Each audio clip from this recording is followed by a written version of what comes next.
Welcome to On Writing with Onkarabile, a show that promotes reading and writing in the communities. We seek to restore pride and dignity of Africans through the power of reading and writing. Ladies and gentlemen, my name is Onkarabile Mokoto and I am your host. Please subscribe to share online as we are starting our conversation with a talented and creative and artist by the name of Mngqi, going by the stage name of Spike Adam. Who is here to share more on what he's doing about writing music. Mr. Spike, thank you so much, sir, for coming.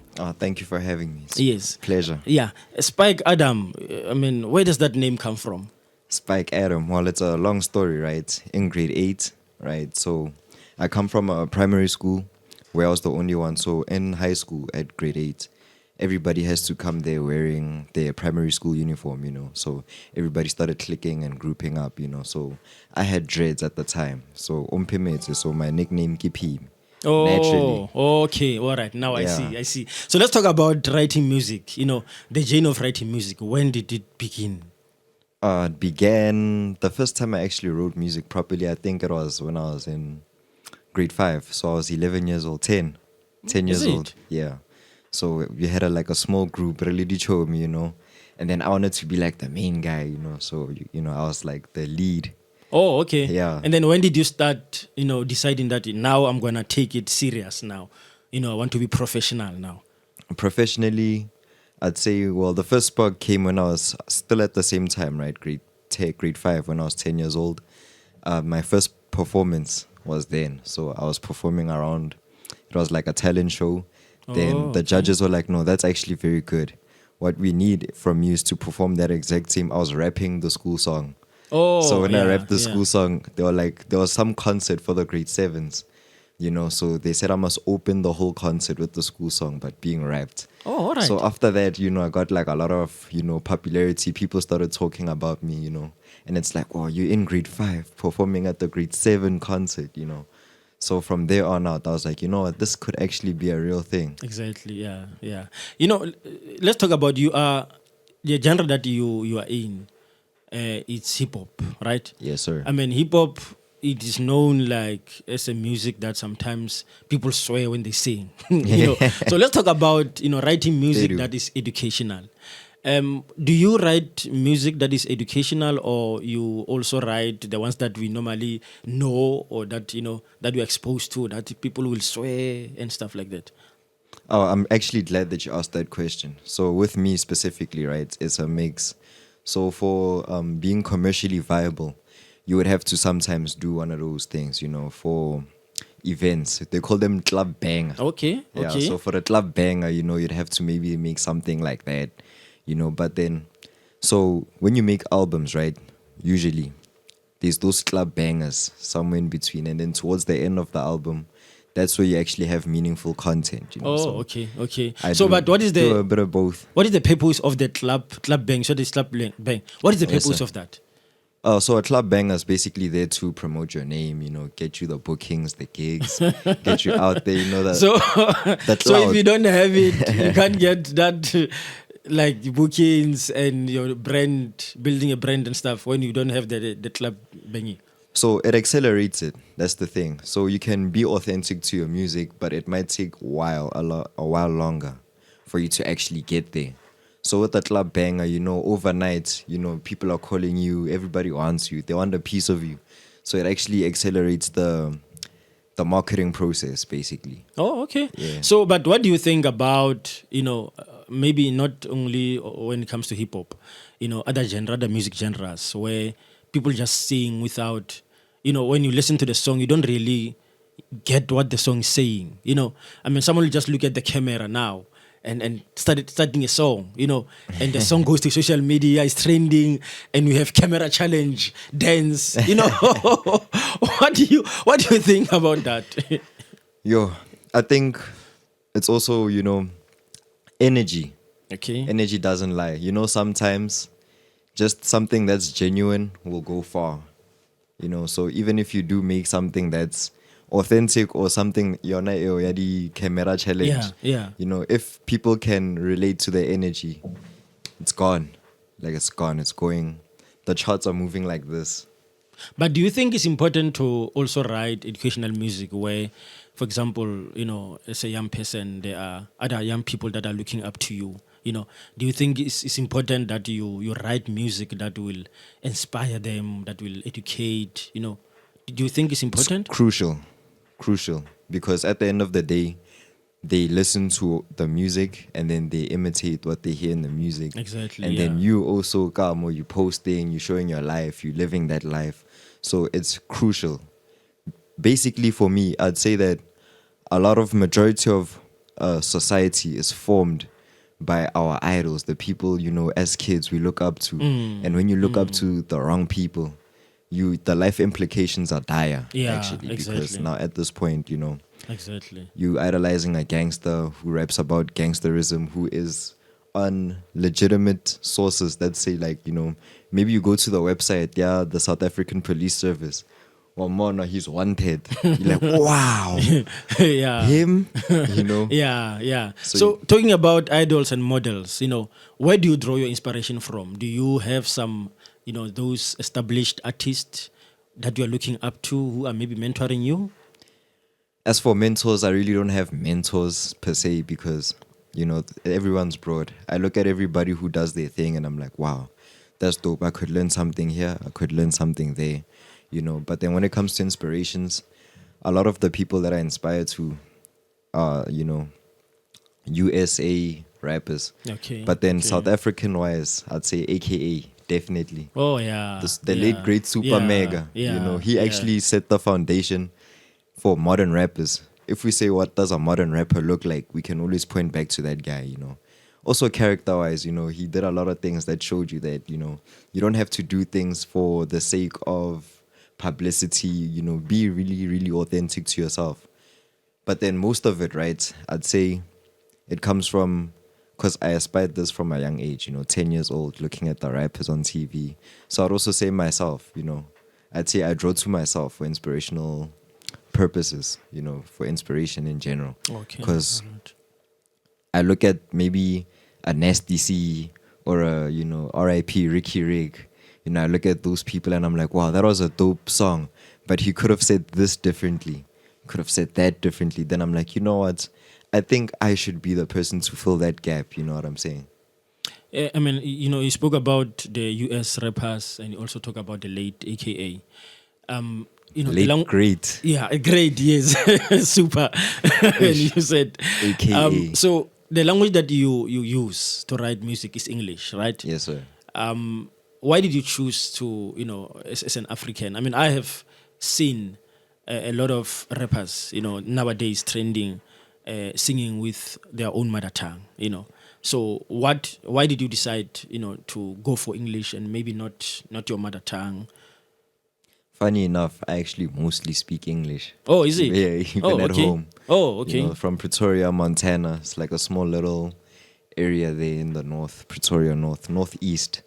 So yeah, Mm. I grew up like speaking English majority of the time. So But what's how- your home language? Like, home language, like my mother tongue, Yeah.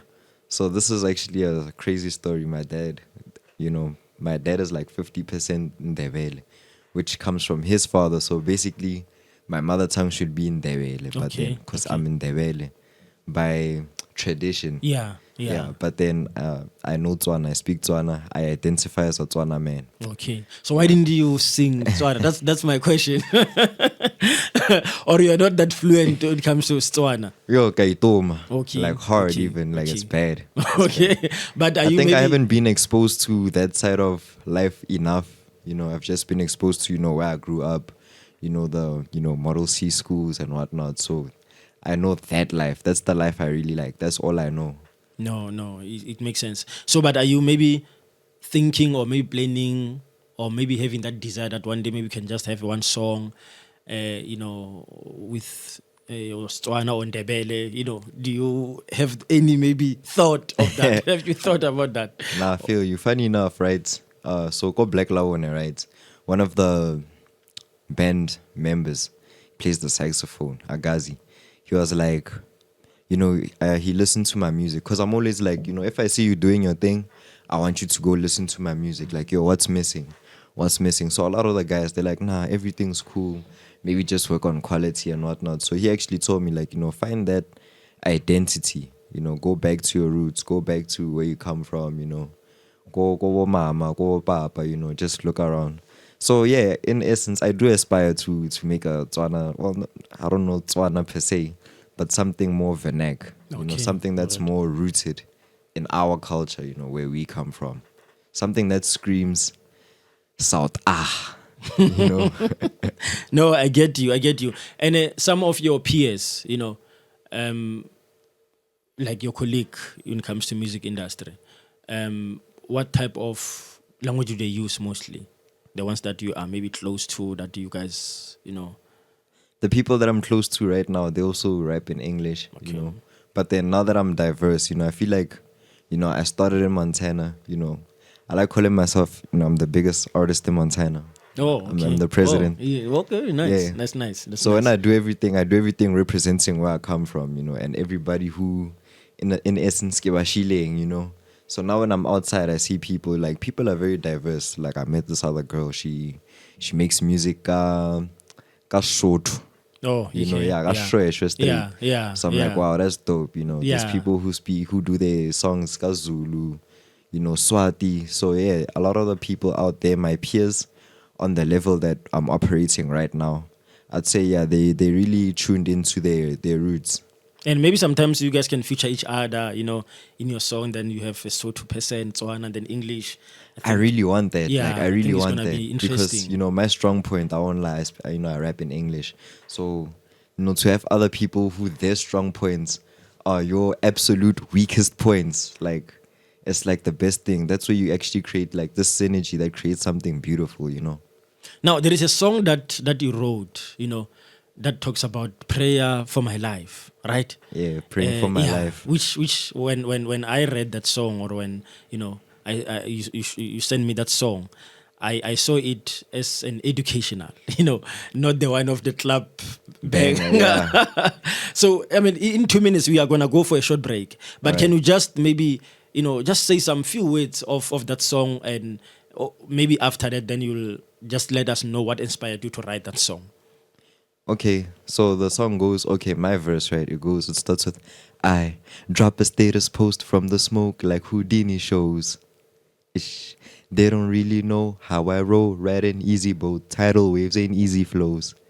I'm the only one that's high. I be on my only high. I'm the only one that's high. Homie, yo me, I'm young Spike Adam life, freak tonight, trap through lonely nights.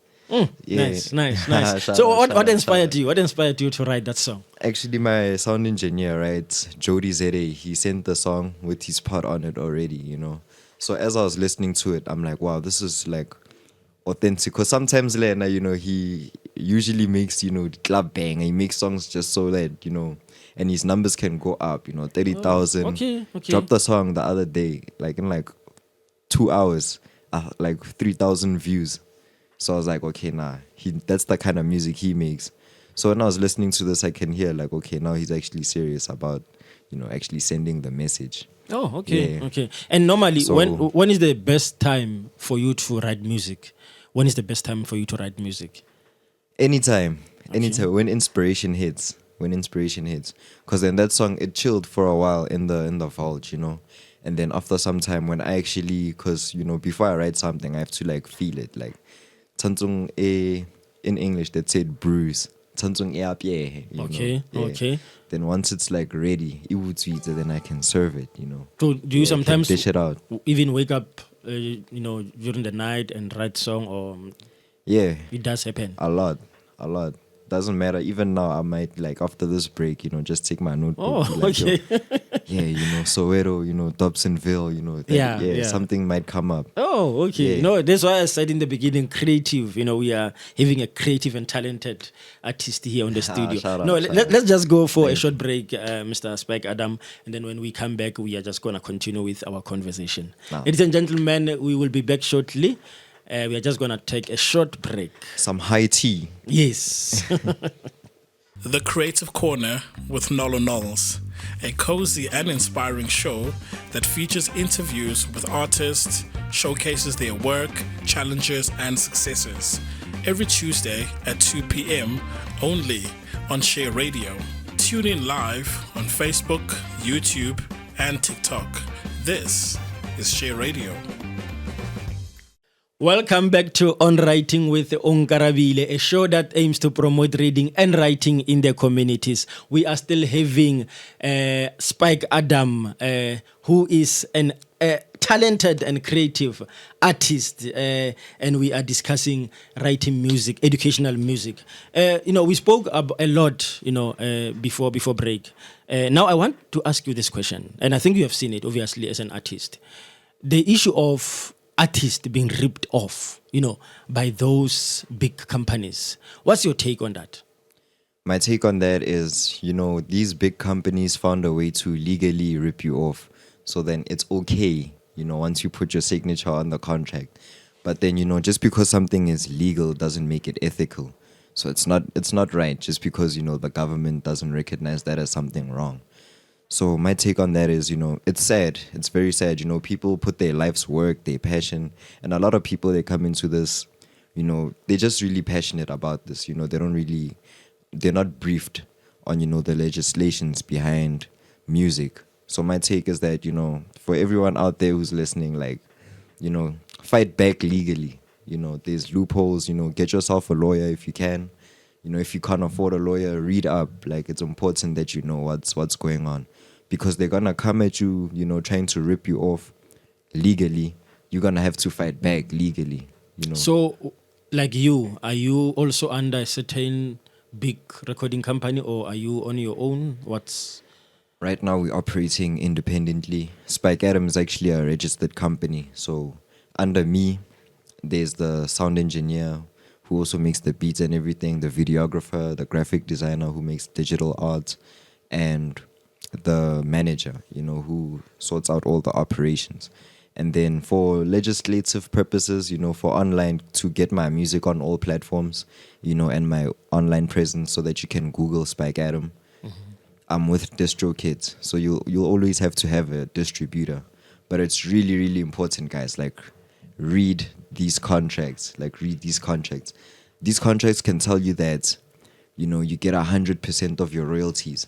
But then when you dig deeper, they say you get 80%. They say you get 100% of your royalties after deductions. So you can imagine, what if that's 90%? They deduct 90%. Yeah. So you're getting 100% of 10%. Yeah, I know that's terrible. That's really terrible.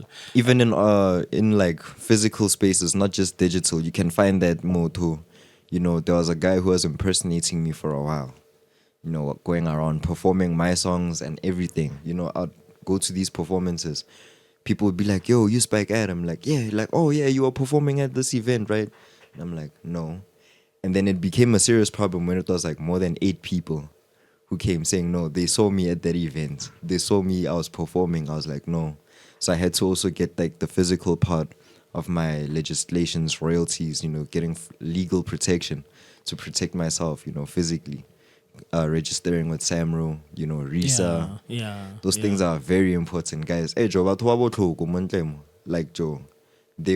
Joe, they'll rob you. They'll rob you. So tell me, what's for upcoming artists, the challenge that, you earlier on, you told me how you were performing, not long ago at State Theatre, and there is, it's 7:30. Yeah, and it was so good, so interesting. But the challenges that you are going through, or that you went through, that maybe you can encourage other upcoming artists. Challenges that I went through, I'd say personally, find yourself a good team, because if you don't have a team, I was doing my thing, one man, no manager, no nothing. And it was good for one person, So it's going to be a real challenge if you want to, maneuver further. There's some things you can't speak on behalf of yourself, going to certain radio stations, certain gigs, they're not even going to allow you. Certain people, you can't even just say anything. You need somebody to stand between you and that person to say what you want to say. So it's very important to get the right people in your corner. And then how do you get the right people? Like, for example, the ones like the very important aspect that you are bringing now, the one of taking your music to radio, especially big radio stations. You Yeah. know, because I understand that sometimes taking your music to local radio station it don't be a problem. You Yeah. know, because they are also looking for artists so that they can have some content in their shows. But now when it comes to those main radio stations, how do you get the right person who will actually make sure that your song is playing there? Because when the song is there, I believe it's more of building your brand popularity and Facts. also the getting the royalty. But it's important to be outside, guys. Like, honestly, just be outside. When you're indoors, a lot of the main problem with our generation, they online famous. They SoundCloud, they have clouds, online. But then in reality, like, people don't know you. Yeah. That's one thing I also saw. Yeah. Performing a lot now. I started seeing like, there's people who online, I outnumber them. Like, it's gonna take like a lifetime for them to like get those kind of numbers. But in reality, they the ones. So it's important to go outside. These people are outside. Magazine publishers. People, radio DJs, event managers. They're outside. Just go outside. Shake hands with everyone. That's advice I got from J Jody, Aris's big brother. Like, just go outside, shake hands with everyone. Skanyatsa mood. Yeah. Mr. Spike, let's go for another break, a short break, which will be actually our last one. Then when we come back, we are wrapping up the conversation. I wish we can go more, time me is too. time is flying, but we'll have to take this break and then we will come back we are going for high tea now. Then you're going to come back. Ladies and gentlemen, we will be back shortly. Need some crumpets.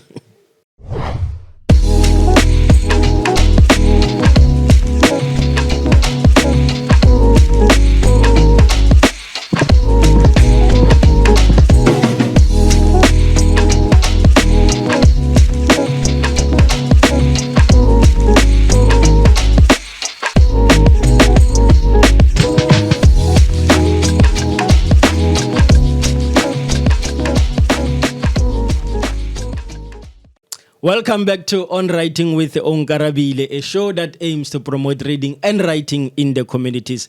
Please don't forget to subscribe, to share online. We are still having Mr. Spike Adam, who is here to share more on the importance of writing educational music. Mr. Spike, we spoke a lot, about you and your brand and stuff and the challenges that you went through. Yes, but sir. let us go back to our topic. Writing educational music. Yes, sir. And you spoke about the clap bang. Is the clap banger, right? Yeah, the club bang. Banger. Yes, sir. Okay. Yes. It's a club banger. Yeah. In your album, how many maybe songs that you have that are like you said, they have meaning? They have meaning. Okay, it's a 12 track album. So out of those 12 tracks, I'd say five, 6. So half of the album is club bangers, half of the album is meaningful. Meaningful in the essence that some songs are club bangers, but then we're talking about mainly meaningful, like things you can't play outside. Would say it's 6 of them. Things that you can only play by yourself.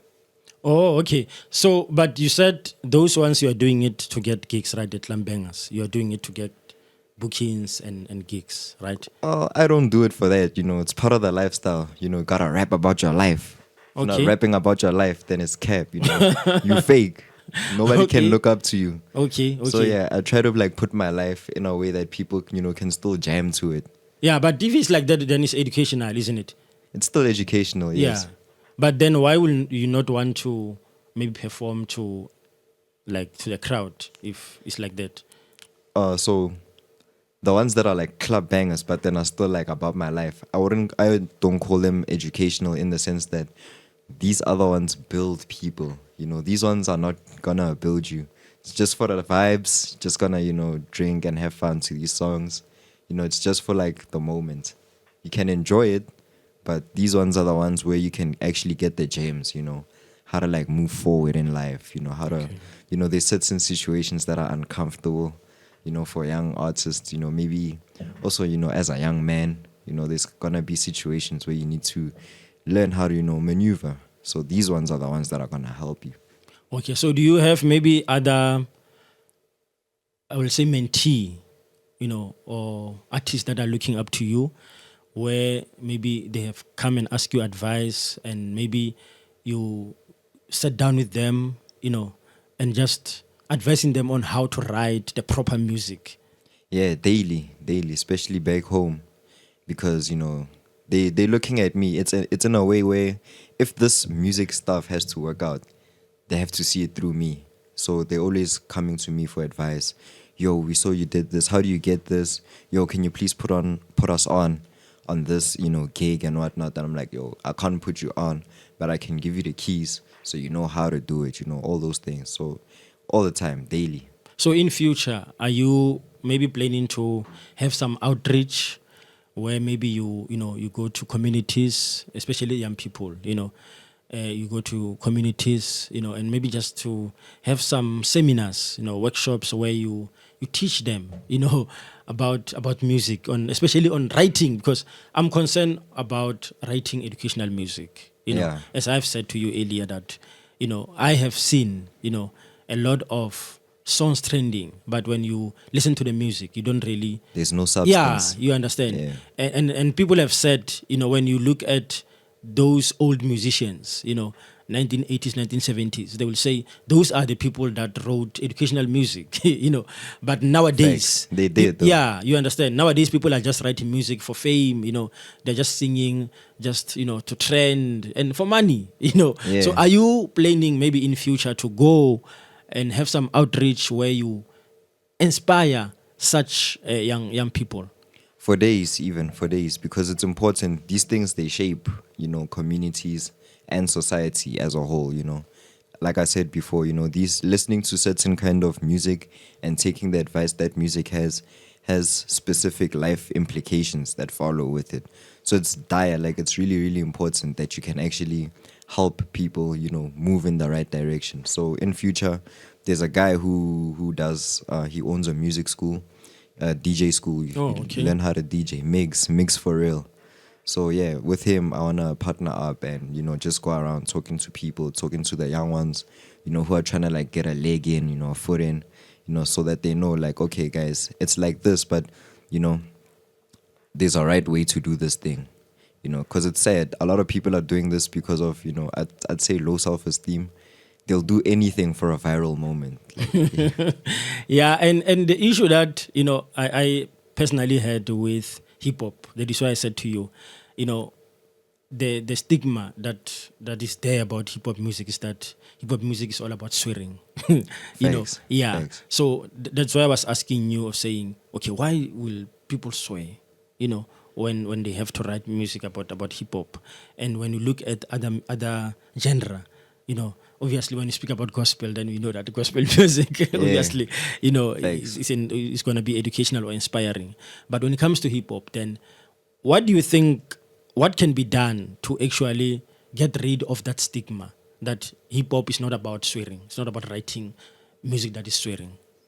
Main thing I'd say I'd have 2 points. One being that, there's those rappers who solely do, not the club bangers, specifically educational stuff, talking about, mama wakokasi, she has to work like 4 jobs just so that you can go to school. Those people need to also find a way to like secure the business side of the music, because a lot of the times when I see these guys, I'm like, you have what the world needs, but you don't know how to monetize it in such a way that you can grow and build on it. Because in that way, from a business perspective, market share. So to take up space in the game, basically, you can't take up space because, these guys who do things for viral moments, they really take up space, and that's what people are gonna listen to. That's what is the norm. Because when I, as a conscious rapper, would say, you're not taking up that space. You have to also push those people back. And then from a artist perspective, the people who don't make those kind of music, it's important that they start writing stuff like that, and showing through example. People have to lead by example. So those guys who are doing things for viral moments, they gotta stop. First, that's like the main thing. They just gotta stop. And where they don't really stop, because sometimes, you gotta buy bread. You have to lead by example. Your posts. When you write things on Twitter, don't just skate on metlai. Be clean, like clean up. So people can also see that it's just in the music. It's just for fun. There has to be a certain level of discipline. Yeah, no, definitely. And I want you to maybe share with us, another song, which is educational. But before that, I want to know about this club bangers. Are you saying you can't share with us? Is it not? There's no inspirational nyana somewhere somehow that you can get from that? You can. With me, you can. Is it? It's like deep though. Thing is, people are not listening to the deep stuff. It's just surface level, good energy, positive energy for the fun. But if you actually go read the lyrics, you'll see oh, this guy was actually trying to tell us something, but we were too drunk to listen. I want you to give us the example of that. One of your best club banger song that we can learn from when we go deep. If we don't just go with the surface. So maybe if you can just give us one song. Okay, my most successful song right now, it's Living Too Fast. Living Too Fast is actually a song where I'm talking about, there was a time in my life where I was on the wrong road, doing the wrong things. My dad knows about this, so it's cool. Okay. No, you're safe. I got caught, I was selling weed and whatnot, a large amount of weed. So, really being the trapper, So underlying message of all of that, about working hard, you can't stop, I'm very Christian. In the Bible, it says, work day and night, live a quiet life, working hard to earn your own living. I don't know that chapter specifically in 1 Thessalonians, right? So that's the underlying message. At the end of the day, you really gotta work hard to get what you want.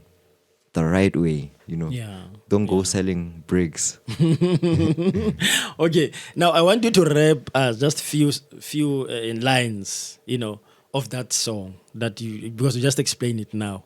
So I want you to just rap it, just few lines, and then after rapping that one, then I also like you to go with one of the best one, the educational one now, not the club. All right. Club bangers, yeah. So let's just share with us the one that you just explained now. All right, please forgive me because I have over 30 something songs out, so it's difficult to remember the lyrics. Yeah, no, I understand. Let's see, I understand. It goes, trapping all day and all night, I do fight, I provide, I defy, high peak climbs, it's my time, prophesy on my life, this is mine, keys to ride out of sight, private flights till I die, Jesus Christ come to life. Nice, but there is a meaning there. Yeah, that's the meaningful part. There's a meaningful part. Okay. After all the fun and games. Oh yeah. Okay. No, it's not bad the way I think.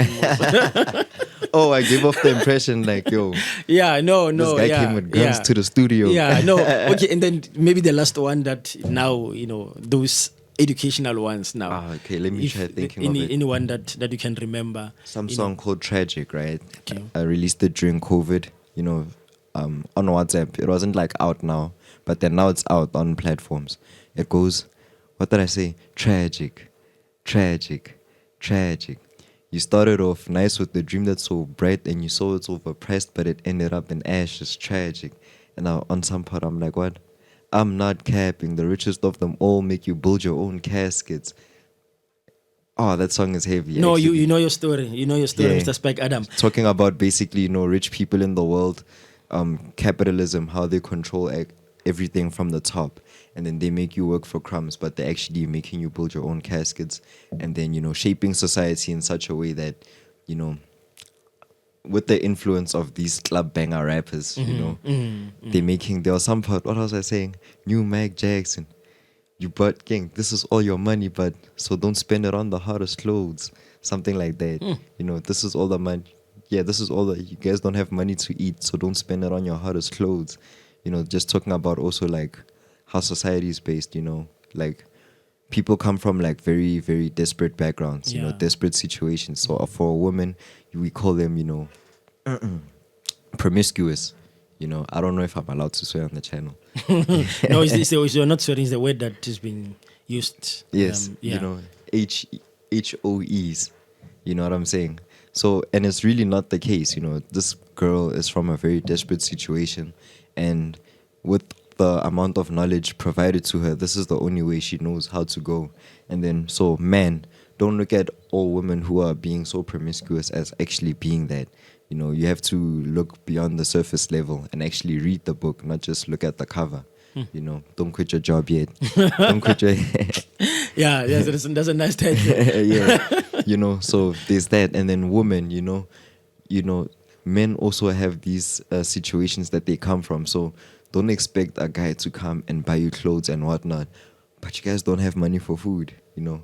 Be appreciative of making a situation work in the right way, you know, and be wise enough to not fall for the traps of the elites, because they will. They have no heart, these people, you know. Mr. Spike Adam, unfortunately, you know, time is not on our side. You have know, me again next time. No, definitely. If people want to get hold of you, you know, if they want to book you, where can they get you?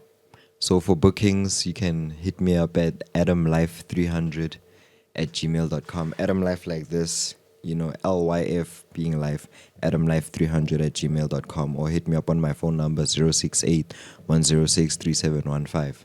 If you want to see my profile and everything, you can just go to Google and Google Spike Adam. And then on social media, you're not... Everything's there, Spike Adam. So for the first 5 pages, I think, on Google, it'll show you everything, you know, my Spotify, Apple Music, Instagram, TikTok, the whole thing, Even if you're on like sites that, you know, are not popular. What's that? Pinterest is kind of popular. What's that other one? Triller, you know, all those. I'm there. Okay. And where can they get your music? They can download your music, or what's happening? So for downloads, you can go to Boomplay, but then my music is on all digital streaming platforms. So it's like, think what, 120? Was it 150 now, streaming platforms? So on all platforms, if you, again, just Google Spike Adam, everything will be there. But I'm mostly pushing on YouTube, so please do subscribe to my YouTube channel. You know, it's better that way because you can get my music, you know, and then you can also get, you know, videos of my live performances, music videos, you know, some interviews that I've been on. Mr. Spike Adam, thank you so much for your time. Thank you for having me. I wish we could go more, but as you have said, I will consider to have you again so that we continue with this discussion. No, it's no problem. Ladies and gentlemen, we have come to the end of our show. That was On Writing with Onkarabile, a show that aims to promote reading and writing in the communities. Please don't forget to subscribe, to Share Online. And let's meet next time, same place on Share Online. 30,000 views, I'm coming back. Thank you.